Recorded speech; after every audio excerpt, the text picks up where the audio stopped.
The family has always been considered the ultimate sanctuary, but for David Miller, a 38-year-old man trembling as he gnaws on absolute terror inside a locked room, the very people living under the same roof are the manifestations of his worst nightmare.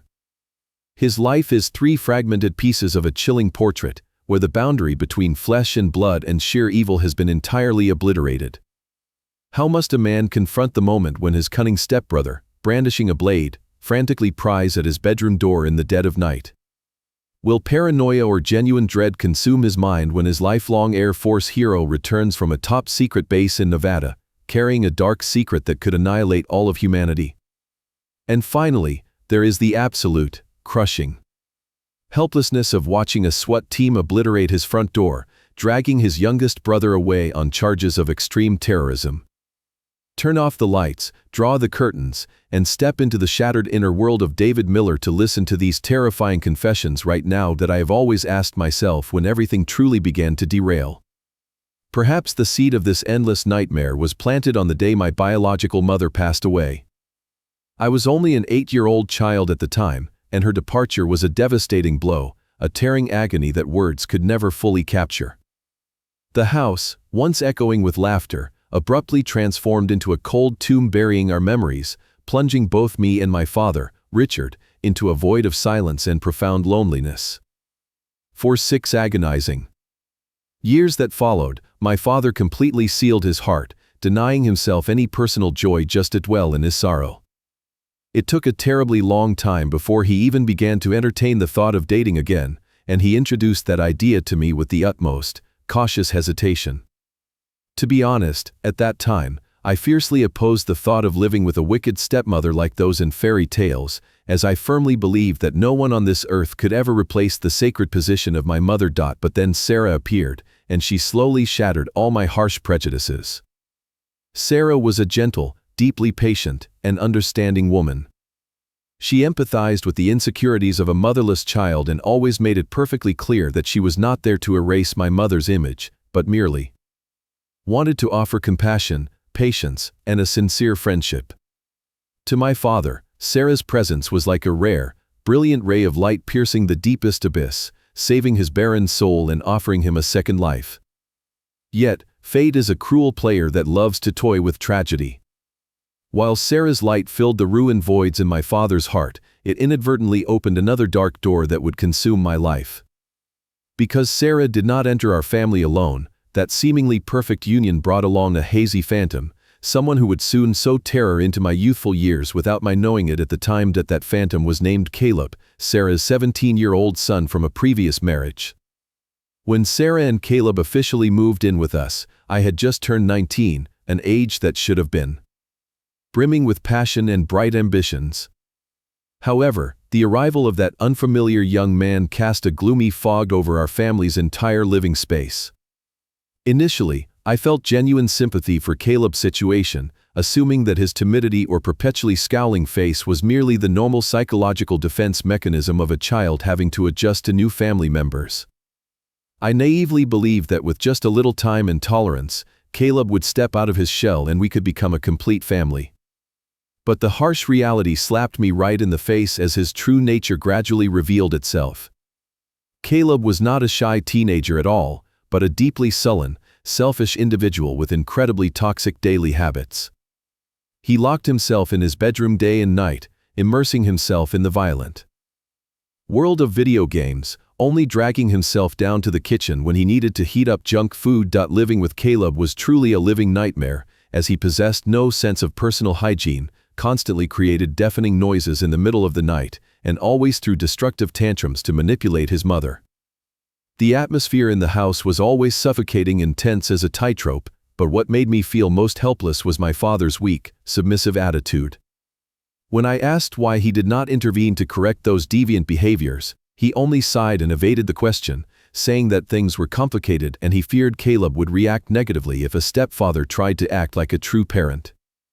He chose to step back, overly yielding to all of Caleb's bad habits just to protect his late-found love with Sarah, preserving an incredibly fragile facade of family happiness.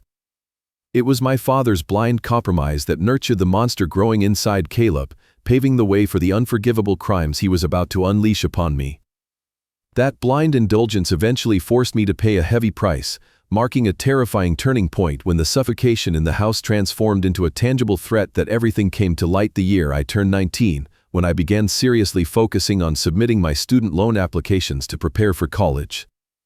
The review process required me to check my personal credit history, and at the very moment the report appeared on the screen, I felt the blood in my veins turn to ice. The browser displayed a credit card account that I had never registered for, burdened with a massive debt amounting to nearly $1,500. At first, I was in utter panic, absolutely certain that I had fallen victim to some online identity theft scheme. However, as I frantically scrutinized each detailed transaction, a chillingly familiar clue caught my eye. All payments were processed through a computer corporation system, and the transaction descriptions merely repeated a single phrase, virtual points for a football video game. My memory immediately rewound to a few months prior, when I happened to overhear a fiery argument between Sarah and Caleb regarding this virtual currency, something he desperately craved to squander on his video games. At that time, Sarah had firmly refused to give him more money and threatened to confiscate his gaming console, causing Caleb to fly into a rage, screaming like a wild beast cornered. But it turned out he had never abandoned his goal, that madness had merely shifted from extorting his biological mother to a calculated, criminal act aimed squarely at me. Taking advantage of living under the same roof, that cunning stepbrother had stealthily stolen my personal information, opened a credit card without permission, and casually burned through money I had never even held in my hands. Fury erupted violently within me, and I immediately brought the stack of documentary evidence downstairs, laying my cards on the table before everyone. The atmosphere in the living room instantly became thick and suffocatingly hard to breathe. My father was stunned speechless, while Sarah was so shocked she nearly fainted, unable to believe that the son she had always sheltered could commit such a monstrous act. But what chilled me to the very bone was not the debt itself, but Caleb's demeanor when backed into a corner. He stood there, his eyes dry without the slightest flicker of emotion, his face terrifyingly calm as he uttered sharp, denying words. Caleb brazenly swore that he had no idea what I was talking about, even playing the role of an unjustly accused victim with a cold tone devoid of any human emotion.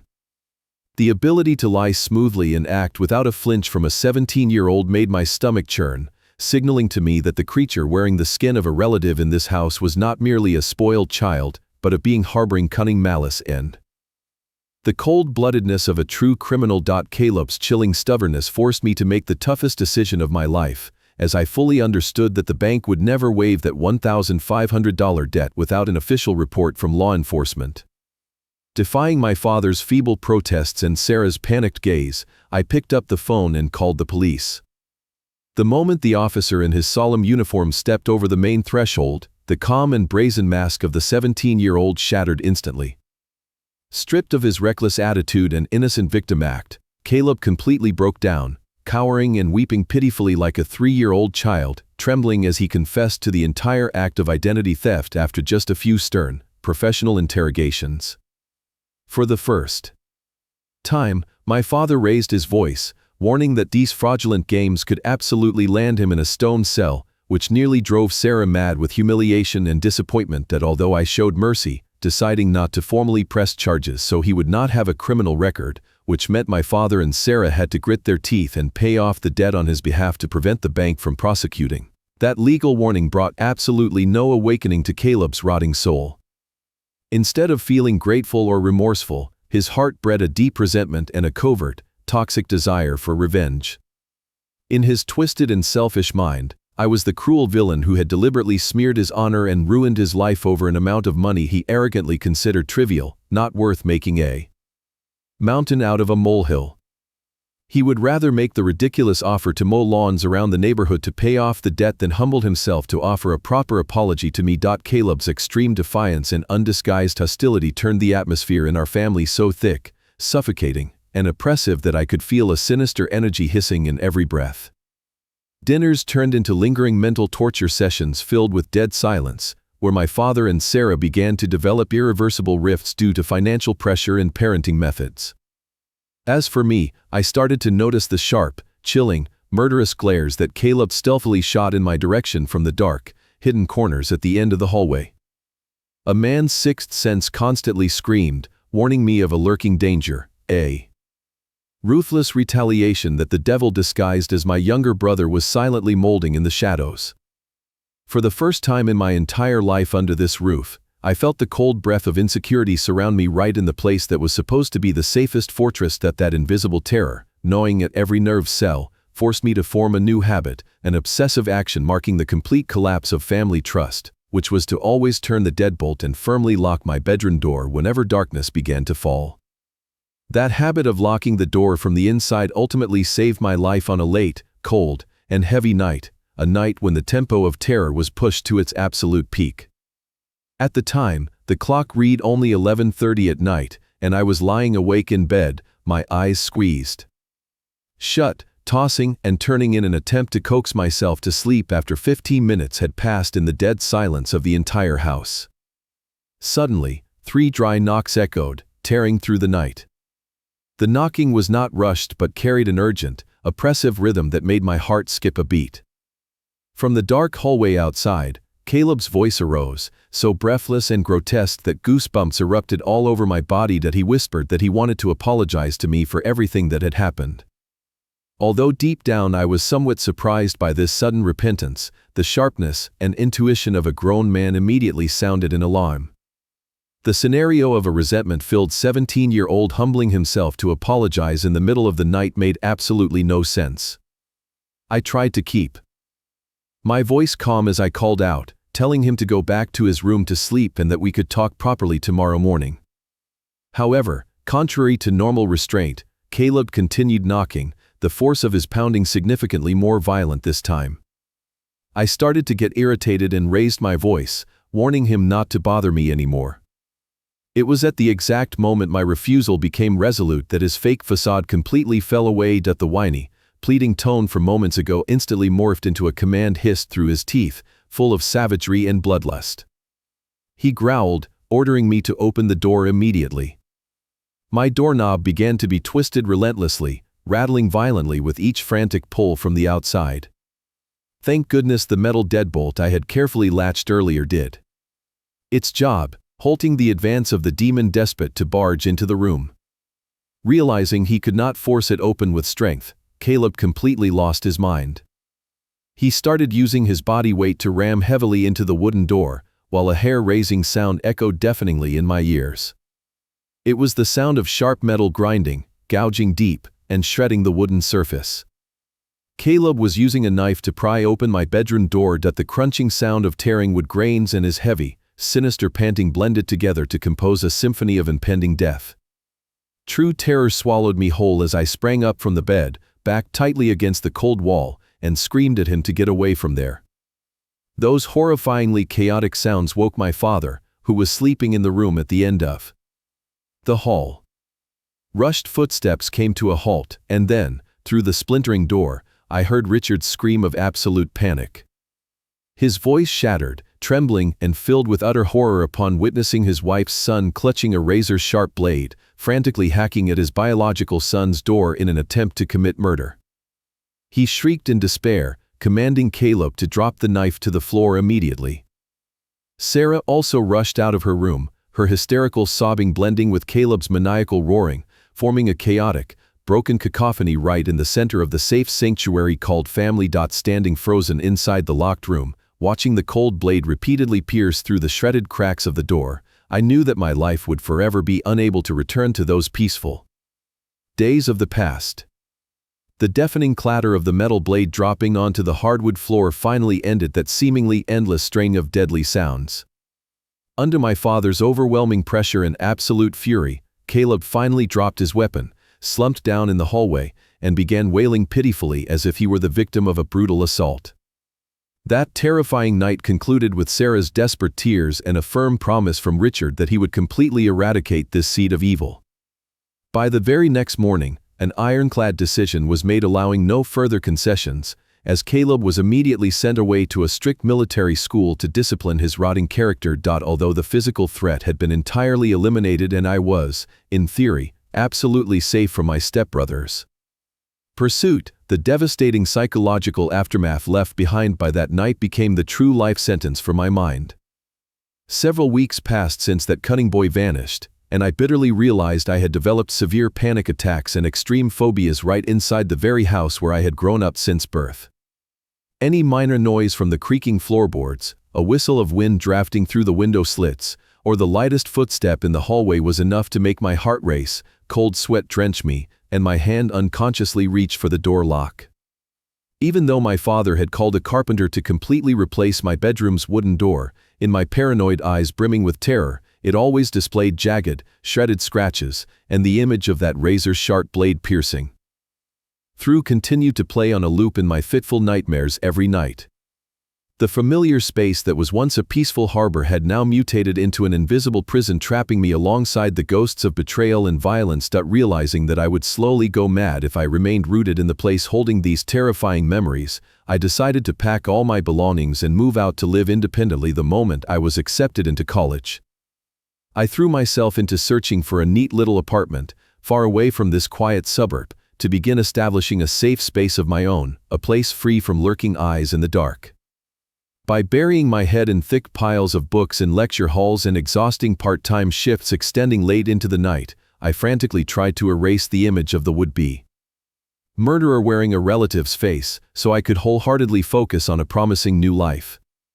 I avoided weekend family gatherings, minimizing my steps back into that house for fear that those blood-soaked memories would be awakened.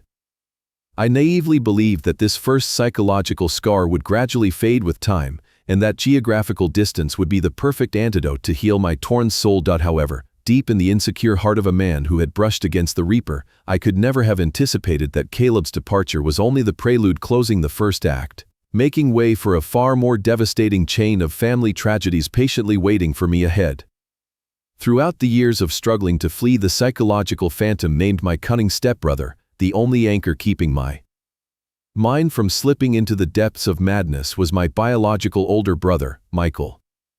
5 years older than me, Michael was always present in my life as an ideal role model, a sturdy fortress I could lean against whenever the world around me collapsed.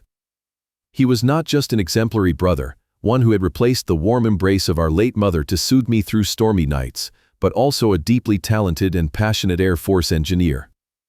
Ever since he was a young boy, Michael had nurtured a fierce passion for fighter jets soaring through the sky, and wearing a military uniform to serve the country was his grandest dream, one he spent his entire youth pursuing. Despite the internal family fractures when our father remarried, Michael always maintained his optimism, resilient bravery, and a heart overflowing with love for his younger brother, me. His life seemed to be entering its most brilliant and sublime phase when he proudly informed the family that his superiors had deeply trusted him with a highly classified mission in the state of Nevada. Although he could not reveal any specific details about the nature of the work due to incredibly strict military security regulations, the glowing pride in his eyes and his radiant smile when announcing his transfer to an isolated base deep in the barren desert made both my father and me incredibly proud. We gathered around the dining table, joking with each other about thrilling conspiracy theories involving aliens or mysterious forbidden zones dedicated to testing cutting-edge weapons, and Michael cheerfully played along with hearty, carefree laughter. Everything in the early period after he moved away went extremely well and seemed promising. Michael still called home regularly on weekends, telling me in his booming voice about the scorching heat of the desert, his friendly new comrades, and how utterly fulfilled he felt with his contributions to the military, even if what that project truly was remained a locked mystery behind non-disclosure agreements. However, that false peace did not last long before invisible cracks carrying the chill of death began to appear and slowly swallowed the hero of my life. Those long-distance phone calls, which were my greatest source of comfort amidst a lonely, pressure-filled college life, began to dwindle abnormally until they were completely interrupted. At first, I simply reassured myself that he was too busy with critical phases of the new project, or perhaps intense training sessions had drained his energy by the end of the day, leaving him only wanting to fall straight into sleep. I remained patient, clinging to the brief voice messages with rushed tones that he occasionally left behind. But then, that infrequency quickly morphed into a prolonged, mysterious, and suffocating silence. The checking-in messages I sent were like stones thrown into an endless cosmic black hole with no response, and every time I trembling picked up the phone trying to call him, the only thing greeting me on the other end was the soulless, cold voice of the automated operator signaling a busy line or an unreachable subscriber. The absolute unease I had buried under layers of horrifying memories from that door-prying night began to resurface fiercely, tingling down my spine like a hair-raising warning. I could not stop biting my nails, asking myself in sheer panic what dark things were truly transpiring behind the barbed wire and locked iron gates of that top-secret military base, the place that had cruelly stripped away the radiant smile of the older brother I revered, turning him into a silent ghost entirely evaporated into the heart of the desolate desert. That terrifying silence was finally broken late one afternoon by a phone call carrying news that struck our family like a lightning bolt. An Air Force operator informed us in a dry, mechanical tone that Michael had officially been placed on long-term medical leave, with the reason recorded plainly in his file as excessive stress. When my father, Richard, urgently drove thousands of miles to bring him home from military housing in Nevada, the sight that met my eyes was so horrifying it made my stomach cramp in waves. The vibrant, proud, and muscular young man of the past had entirely vanished, replaced by a lingering shadow stepping over the threshold, looking incredibly gaunt and unbelievably ravaged. He had lost so much weight that his cheekbones jutted out sharply, and his deeply sunken eyes were etched with bloodshot veins harboring an absolute panic, as if he had just witnessed the gates of hell blown wide open right before him. His skin was deathly pale, his long hair brittle and unkempt, and even his smallest movements were accompanied by the unconscious trembling of a man suffering from severe psychological trauma. During the first few days back in his old bedroom, Michael just locked himself in the dark, flinching at every noise no matter how slight, continuously muttering disjointed, meaningless phrases. The atmosphere in the house once again grew thick and suffocating, exactly like those dark years when we had to live with the seed of evil named Caleb. Tormented by the agonizing pain of watching his beloved son wither away day by day, my father started to lose patience and repeatedly pressed Michael about what had truly happened at that top-secret base. Richard tried to push him into a corner, using every tactic from gentle persuasion to loud bouts of yelling, hoping to extract the core cause in order to find a way to heal him. But every time the subject was broached, Michael reacted with a frantic, pitiable panic and agitation. He would retreat into the corner, clutching his head tightly and screaming in despair that he could not speak, that he was absolutely forbidden to breathe a single word about anything he had seen or experienced. He sobbed, explaining through tears that the military's non-disclosure agreements were not just pieces of scrap paper, but death sentences hovering over his head, and if he slipped and revealed even the smallest clue, his entire life would rot behind the iron bars of a federal prison, or face an end far more gruesome than that. The struggle between a father's desperate yearning to save his son and the cold, ruthless iron wall of government secrecy created explosive conflicts that shook the whole house.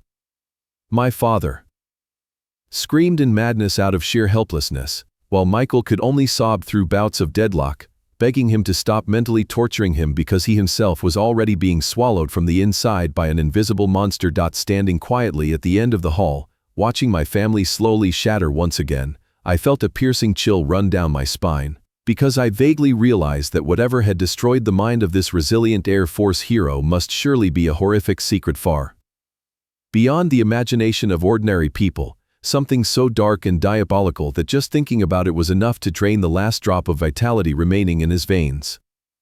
The suffocating feeling in our shared house and the endless arguments between my father and Michael urged me to find a way to pull him out of that dark swamp by taking him out for a beer one evening.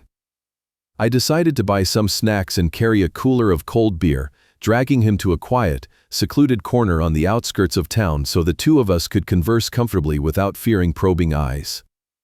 Under the pale yellow glow of the street lamp, Michael gulped down mouthfuls of bitter beer as if wanting to use the alcohol to extinguish the invisible fire burning his soul. When the intoxication began to seep in and his psychological defenses gradually loosened, I took a risk, looked straight into his bloodshot eyes, and told him I knew perfectly well he was lying. That a man who loved his profession enough to trade his sleep for work could not possibly be broken merely by the excuse of overworking.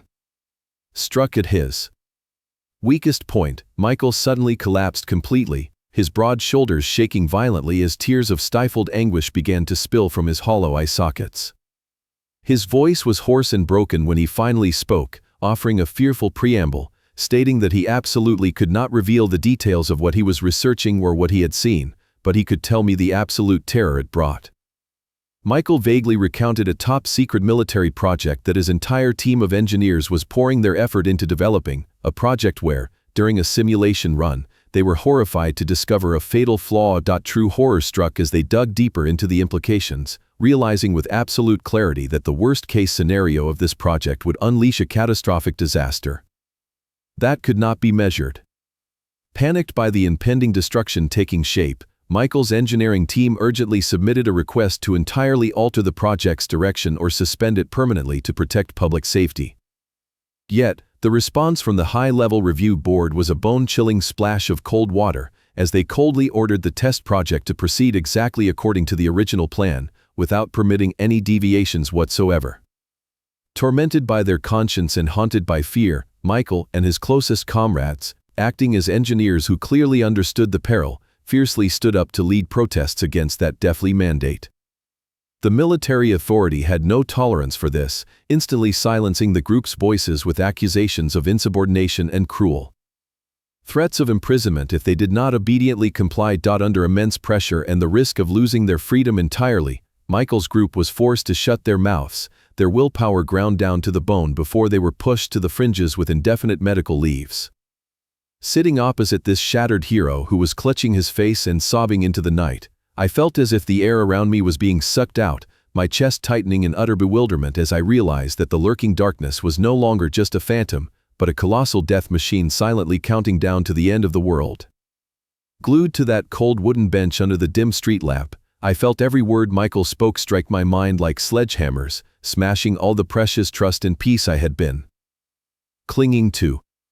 An internal struggle began tearing violently at my chest, as one half of me screamed in denial, desperately trying to convince myself that my great Air Force hero was merely suffering from a terrible delusion caused by extreme work pressure. That I silently prayed that the apocalyptic images he had just painted were only distorted fragments from a brain drained by psychological trauma syndrome, and not a genuine scenario waiting to devour humanity.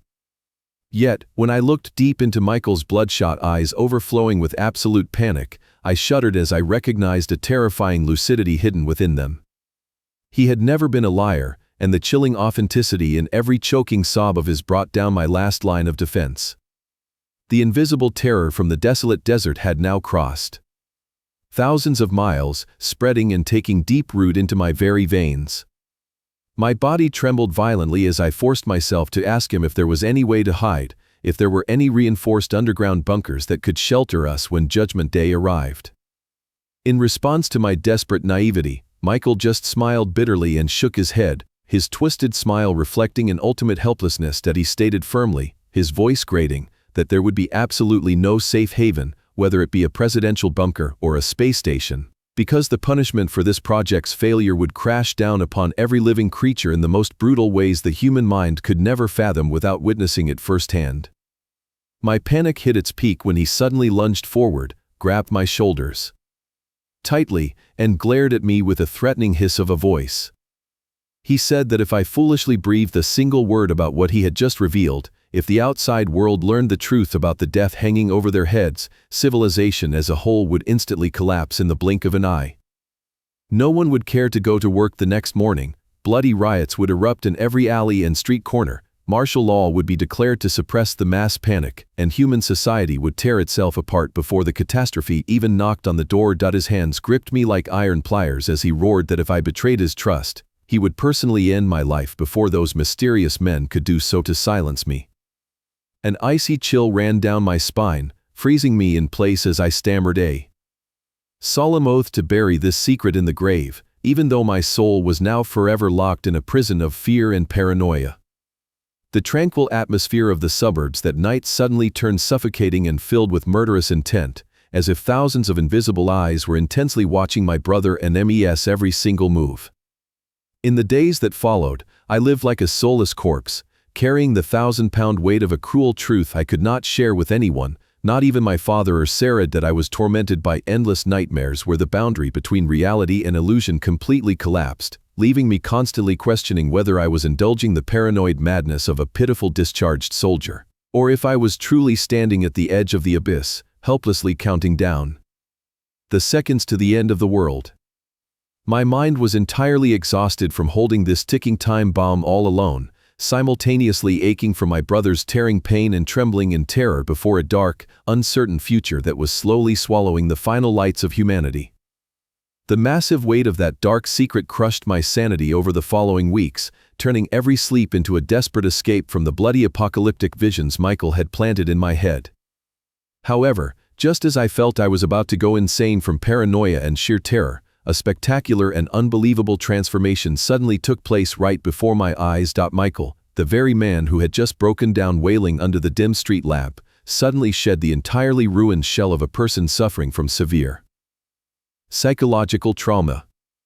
That transformation occurred slowly but incredibly clearly day by day, starting with him no longer locking himself in his dark, stifling room, stepping outside to embrace the sunlight.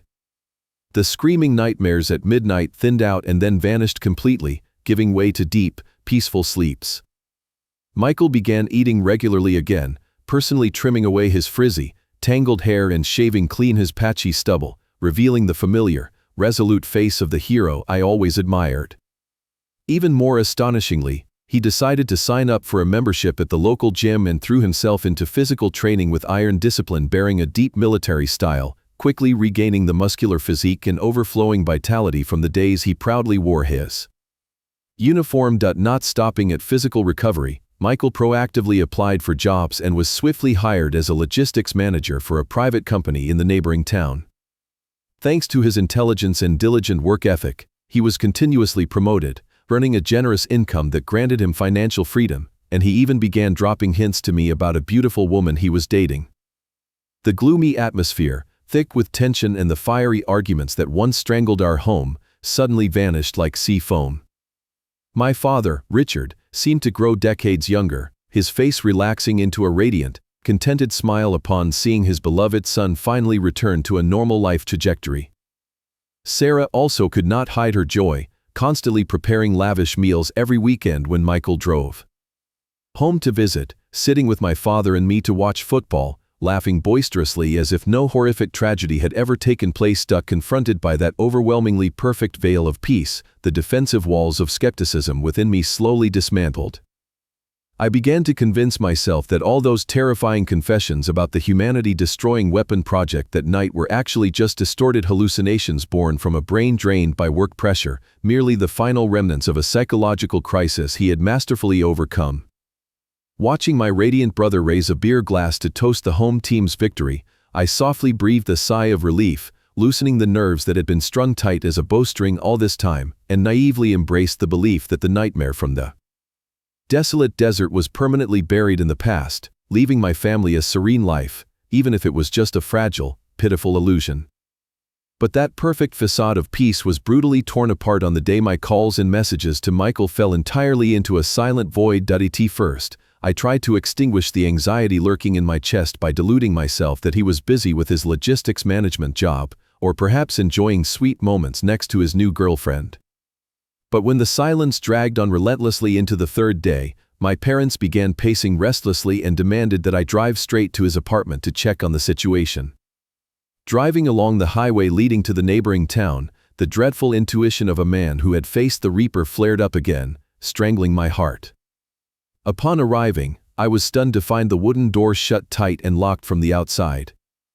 Using a bit of clumsy lock-picking skill learned during my college years, I slipped inside the cold living room. A dead silence engulfed the space as I tiptoed forward with slow, creeping steps, my nose unconsciously wrinkling to sniff for the scent of death, but fortunately, there was no foul odor. Flipping the light switch, my eyes immediately locked onto a neatly folded envelope, sitting squarely on the bare kitchen counter. The moment Michael's familiar handwriting caught my eye, an icy surge of electricity shot down my spine, turning my knees to jelly and causing me to collapse into a nearby armchair.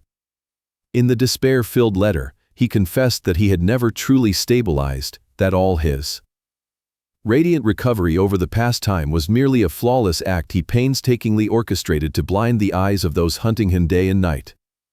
He stated that my previous paranoia was absolutely correct, that the phantom of that dark Air Force project had never let him go. Michael wrote that he had found a slim ray of hope, a method to destroy that machine of doom with the help of an old comrade. To execute this insane plan, he was forced to flee in the middle of the night using a rented car under a fake identity, leaving behind all communication devices, including his mobile phone, to sever any tracking signals from military intelligence. He instructed me strictly not to call the police, and told me to invent some plausible excuse to reassure my father and Sarah, letting them continue. Believing he was merely enjoying an eco-tourism trip away from cell signals. Holding the thin sheet of paper violently trembling in my hands, I felt the surrounding space collapse, plunging me into an abyss of absolute terror. It turned out my brother had never escaped the clutches of the Nevada nightmare. He was single-handedly shouldering the mission to stop the end of the world, turning himself into a fugitive ghost among thousands of lethal traps. Utter panic began tearing at my soul, as I did not know how to face my parents bringing back a fabricated lie, nor did I know whether the hero of my life was being relentlessly hunted down on dark highways. Chronic paranoia flared up violently as I frantically scanned the empty apartment, constantly terrified that mysterious men in black from the government had already stayed one step ahead, and that my brother's pre-dawn escape was, in truth, a journey of no return. I managed to swallow my horror back down and returned home with a carefully arranged lie, deceiving my father and Sarah into believing that Michael was merely enjoying a remote eco-camping trip without cell service to avoid the daily grind. That deceptive shell temporarily appeased their unease, until the sharp knocks of state police echoed, shattering the quiet atmosphere of our family. The officer standing on the porch with a heavy face delivered news so devastating it caused my entire world to collapse. Michael had perished forever in a horrific late-night car accident. According to the chilling report from the scene, a drunk driver had lost control, swerved across the median, and smashed head-on into my brother's vehicle at terrifying speed. The collision was so brutal that rescue forces believe Michael died instantly on the spot, while the vehicle of the perpetrator exploded into a massive fireball, incinerating the drunk driver completely into ash. The funeral took place in a fog of tears and utter despair, where Sarah completely broke down and my father acted like a madman in his frantic efforts to seek explanations from the military. To extinguish my father's aggressive interrogations, the Air Force dispatched a representative to our home, but that officer's presence brought no comfort, only digging deeper into the bleeding wound. With an incredibly cold-blooded professionalism, he completely denied all information, asserting firmly that the military possessed absolutely no records of Michael ever participating in top-secret projects or holding classified intelligence that could threaten national security. That he covered it up by claiming my brother was discharged purely due to a standard paranoid psychological disorder, indirectly dismissing all of his escape efforts and chilling warnings as if they were nothing but the products of an insane brain. The shock from that cruel denial pushed me straight into an endless pit of skepticism and heart-shattering agony.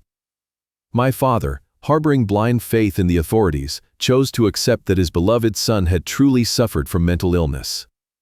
But deep within my anxiety-ridden core, I knew clearly that Michael had never been crazy. The eerie coincidence of a violently burning crash, stealing his life on the exact same night he decided to flee and expose the truth, ignited a terrifying fire in my mind. Was it truly just a tragedy orchestrated by alcohol, or a death sentence perfectly disguised by dark forces wishing to pull the problem out by its roots in order to protect humanity's doomsday secret? I was entirely helpless and alone, tightly clutching that horrifying secret through long, sleepless nights, gnawing on the paranoid terror that my brother's death was only the beginning, and that those men standing in the shadows were still quietly counting every breath of the remainder of my family. After the mysterious and tragic death of Michael, our home once again sank deep into a deadly silence, and darkness seemed to never let go of the fragile remaining pieces of this family. To fight back against the nightly paranoid nightmares and the absolute helplessness of carrying the dark secret of my late brother, I decided to pour all my attention and the last drops of my exhausted affection onto Lucas, my youngest half-brother. 10 years younger than me, Lucas carried the blood of both my father and Sarah, being the only soul who once brought clear, ringing laughter that partially chased away the suffocating air following the terrifying ordeal named Caleb in the past. That I told myself that at any cost, I must protect this youngest brother from the family's fractures and the invisible forces waiting to swallow us whole. However, the vortex of tragedy seemed preordained to completely destroy every single one of us. Everything began to crumble disastrously the year Lucas faced his college entrance exams, a critical milestone on which both my father and Sarah placed their full expectations. In stark contrast to Michael's intelligence and resilient bravery, Lucas collapsed pitifully right at the starting line when his academic results plummeted to the absolute worst, and he officially failed to enter college. That shocking first failure in life was not merely an educational hurdle, it acted like the final drop of water that overflows the glass, shattering the already highly sensitive psychological defense system of a teenage boy. Instead of facing reality to find a way to start over, Lucas began sliding down a deep abyss of severe and dark depression. He refused all communication, locking himself within the suffocating four walls of his bedroom, drawing the curtains tightly to block out any glimmering rays of sunlight. Family dinners were completely missing his presence, and Sarah's gentle attempts at conversation or my father's stern advice were all met with a bone-chilling silence or angry, rejecting screams. The lively and adorable younger brother of the past had now entirely withdrawn from the real world, turning into a lingering, gloomy, and soulless shadow right under the same roof. Looking through the slightly ajar door, witnessing Lucas curled up on his bed in the dark with blank, aimless eyes, my heart felt as if it were being crushed. That I tried knocking on the door, tried offering words of comfort, even sharing the mistakes of my own youth so he would understand that failing an exam was not the end of the world, but all my efforts crashed headlong into a solid, icy fortress. Lucas pushed all of his relatives far away, firmly rejecting every saving embrace from the family and isolating himself in a desolate psychological oasis. Helplessness surged in my chest as I vaguely realized that leaving him alone to gnaw on his pain in that pitch-black darkness was a fatal mistake, a disastrous loophole creating an opportunity for invisible venom from the outside world to slowly seep in and brainwash his young soul, paving the way for the birth of a demon more cruel and cold-blooded than anything I had ever faced. Realizing that Lucas' deteriorating condition could not improve on its own, my father and Sarah decided to intervene with professional medical measures to salvage their last shred of hope. A psychiatrist was brought in, diagnosing him with severe depression accompanied by behavioral disorders, and prescribed him a heavy dose of antidepressants to stabilize a nervous system on the verge of snapping. At first, Lucas displayed immense resistance to taking the medication, but after Sarah's tear-soaked efforts of persuasion and my father's firmness, he reluctantly accepted the treatment process. A miracle seemed to truly appear in the first few weeks as the pills began to exert their chemical effects. Lucas slowly stepped out of his dark room, his eyes losing some of their dullness, and he even personally signed up for a membership at the local gym to train his body, simultaneously picking up a part-time job stacking inventory at a supermarket. Seeing our younger brother begin to show positive signs of recovery, our entire family collectively breathed a sigh of relief, assuming the dark psychological cloud was gradually clearing away. Yet, we were entirely wrong to equate the surface stimulation of pharmaceuticals with the true, deep-rooted healing of a soul. Lucas leaving his bed did not mean he was returning to the real world, rather, he simply transferred his residence to a different dimension, thousands of times darker and more toxic. He completely cut ties with his old school friends around the neighborhood, dropping cold, contemptuous remarks that they were merely ignorant mediocrities not on the same intellectual level as him. Instead, Lucas found joy and comfort in anonymous online communities, immersing himself for hours on end before a computer monitor emitting a pale blue light as eerie as the color of a corpse. The quiet, long nights of our family began to be torn apart by violent shouts, manic, savage chuckles, and vulgar language echoing from his room whenever he engaged in online conversations with mysterious virtual friends. The radicalization happened silently but intensely, completely mutating the personality of the 18-year-old boy. Lucas began to breed a bizarre resentment toward the entire social structure, his personality turning cold, bitter, and perpetually using eyes full of hostility to view everything around him. He would only smirk mockingly at tragic accidents on the news and completely lost the capacity for empathy of a normal human being. The peak of concern arose within me when Lucas suddenly asked for the family's permission to join a private shooting club located far on the outskirts of town. Although my father initially appeared hesitant, after personally visiting to inspect the place and hearing the manager, a military veteran, shower Lucas with praise for being an incredibly calm, disciplined trainee who strictly adhered to all weapons safety rules, he was completely persuaded and even felt an indescribable pride that he deluded himself into believing that this dangerous sport would help his son forge focus and awaken true masculine bravery. But through the sharp intuition of someone who had once been hunted by a knife-wielding killer in his own home, I knew clearly that the calmness the veteran saw was not maturity, but cold-bloodedness being systematically forged to prepare for a blood-soaked plan.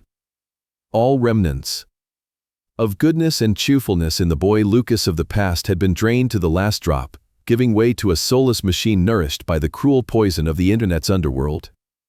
The dark suffocation behind Lucas' calm exterior was finally ripped open and exposed bare right on our family dining table on one fateful evening. That day, after Lucas had just returned from the shooting club in a seemingly quiet mood, the whole family gathered around a dinner we thought would pass in ordinary peace. Noticing the unusually pensive demeanor of his youngest son, my father, Richard, proactively opened the conversation with a deeply caring tone, wondering if the inventory stacking job at the supermarket was putting him under any pressure. Instead of answering properly, Lucas nonchalantly dropped a cold, highly disdainful remark, complaining that he was sick and tired of that lowly manual labor.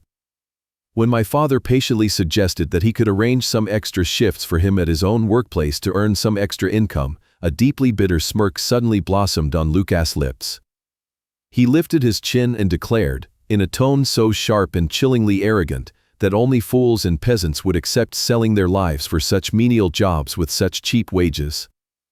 The clatter of cutlery falling from my father's hands onto the porcelain plate shattered the silent atmosphere of the dining room. Richard's face flushed crimson red with rage, deeply shocked by the blatant insults aimed straight at the pride of honest laborers like him, people who had poured sweat and tears to raise him. A fiery argument immediately erupted, shaking the entire house. Lucas showed absolutely no signs of flinching or fear. He continued standing straight, spewing out vicious insults, calling honest wage earners the lowest slaves of society, extreme words reeking of hatred that I knew for sure he had been brainwashed with from those dark online forums.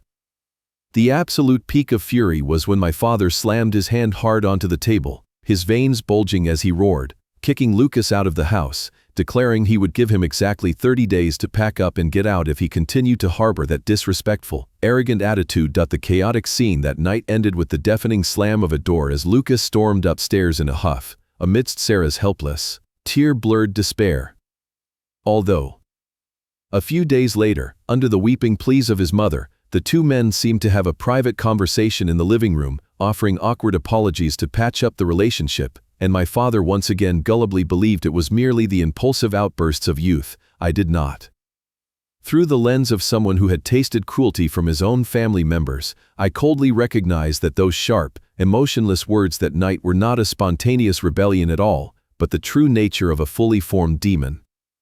The surface of the family appeared to be hastily mended, but the roots of corruption in Lucas' soul had dug too deep into dead soil, and I knew clearly that a ruthless seed of terrorism was awaiting the day to sprout brilliantly right under our fragile roof. On the surface, after that earth-shattering argument that night, Lucas seemed to obediently withdraw into an unbelievably flawless shell, transforming into a silent shadow drifting through our very own home.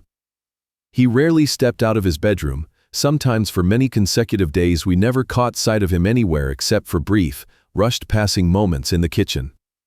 Yet, that closure brought absolutely no sense of peace, but instead incubated a thick, mysterious atmosphere that kept my chest heavy with anxious premonitions. Every time I accidentally walked by or knocked and entered his room to drop off trivial items, Lucas reacted with exaggerated startlement, immediately slamming his laptop shut with his hands or frantically pressing keys to switch application windows to hide whatever shady things were blinking on the screen. His attitude was always grumpy, hostile, and he continuously grumbled, chasing me out as if I had just trespassed onto some forbidden sanctuary. His eyes always flashed with cold, probing glares, entirely devoid of the innocence of a growing youth. That sketchiness was pushed to a whole new level when Lucas suddenly announced he wanted to get his driver's license, an unexpected decision that made my father and Sarah weep with joy because they naively believed their youngest son was finally willing to mature and reintegrate into society. But the sensitivity of a man bearing psychological scars laid bare for me the spine-chilling anomalies within that seemingly harmless excuse. Lucas paid absolutely no attention to the common passenger cars meant for families or teenage learners. Instead, he spent hours poring over instructional materials on how to operate heavy-duty trucks and long-haul transport vehicles. My intuition kept ringing deafening alarms that behind the driver's license was not the youthful thirst for freedom, but a highly methodical preparation for some dark operation requiring the capacity to transport massive volumes of cargo. The unease inside me just kept inflating day by day, expanding like a balloon on the verge of bursting, urging me to speak up and warn my parents about Lucas' bizarre personality shift. I tried to analyze the abnormal signs, from the lifeless eyes to the strange obsession with heavy trucks, but alas, my agonizing words were brushed off lightly. Sarah only smiled soothingly, bringing up a story about some distant uncle who was once a terrible teenage rebel but later became a model gentleman to reassure me that Lucas would also naturally straighten out once he crossed this awkward phase. My father grew even more complacent, taking a sip of coffee and shaking his leg, assuming I was blowing the issue out of proportion because I was haunted by past tragedies, for in his eyes, a son who had a part-time job, went to the shooting club to practice discipline, and was learning to drive was an excellent sign of recovery. Everyone voluntarily covered their eyes, clinging to the fury of teenage rebellion to delude themselves, leaving me to flounder in a whirlpool of suspicion and terror. We made a fatal mistake by just leaving him alone in that closed room, indulging the monster in the shadows with enough space and time to perfect the final pieces of an apocalyptic blueprint, and ultimately, it was that exact apathy and denial of reality that personally threw the doors wide open to invite death into our home. The price to pay for denying reality struck on a dead silent night, turning all my worst premonitions into a brutal, blood-soaked truth. It was around 2 a.m, and I was tossing and turning in bed, eyes wide open, glued to the ceiling due to my chronic insomnia, when a deafening explosion erupted, shaking the entire foundation of the house. The sound was so immense that I felt as if a bomb had just gone off right in the middle of the living room, completely tearing through the quiet night of the suburb. Before my brain could process what was happening, unbelievably heavy, stomping footsteps accompanied by sharp, commanding shouts echoed from all directions. Our family's sturdy wooden front door had been completely obliterated by the specialized equipment of an armed special forces unit. Dozens of massive dark figures, equipped with bulletproof vests, imposing helmets, and assault rifles gripped tightly in their hands, flooded into the house like a deadly wave. Blinding beams of light from tactical flashlights swept erratically across the corners of the walls, cutting through thick clouds of swirling wood dust. I had not even managed to jump out of bed when my bedroom door was kicked open, a cold, black gun barrel pointed straight at my face, accompanied by a roaring command ordering me to lie face down on the floor and put my hands on my head. Through the wide-open door, I watched in absolute horror as my father and Sarah were dragged violently from their bed by massive officers, pinned down onto the freezing cold carpet amidst her hysterical screams of utter panic that every corner of the house that had once been a peaceful harbor was now flooded with violent suppression and absolute terror. But the true target of this horrifying raid was not us.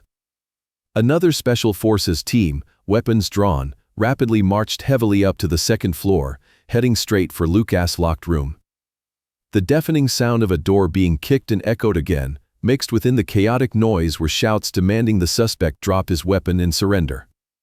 Yet, instead of hearing retaliatory gunfire or fearful begging, I heard dry, frantic, and desperate banging. Noises emanating from inside the youngest brother's room. Lucas was not surrendering at all. He was using a heavy object to smash his personal computer's hard drive to pieces in an attempt to destroy the final pieces of criminal evidence before being subdued. A brief scuffle occurred, followed by the chilling screech of metal handcuffs locking into place. A few minutes later, from my position flattened against the floor, I bitterly raised my eyes to see my younger half-brother being hoisted up by the armpits by 2 towering SWAT officers, dragged roughly down the stairs like an exceptionally dangerous criminal. There was no fear in Lucas' eyes, no tears of remorse, nor any pleading glance directed toward his parents trembling under the gun barrels. His face was ice cold, his dry eyes streaked with a spine-chilling fanaticism, and the corners of his lips even curled slightly into a faint, defiant smirk. The person who had just been dragged away was no longer the youngest boy who once brought laughter to this family, but truly a ruthless terrorist born from the darkest corners of the anonymous web. Someone who had single-handedly shredded the very last shred of peace in our family into millions of irreparable fragments. The shock and terror from the Special Forces raid that night were still deeply etched into every corner of the ruined house when the next blow instantly struck us like the most vicious finishing strike.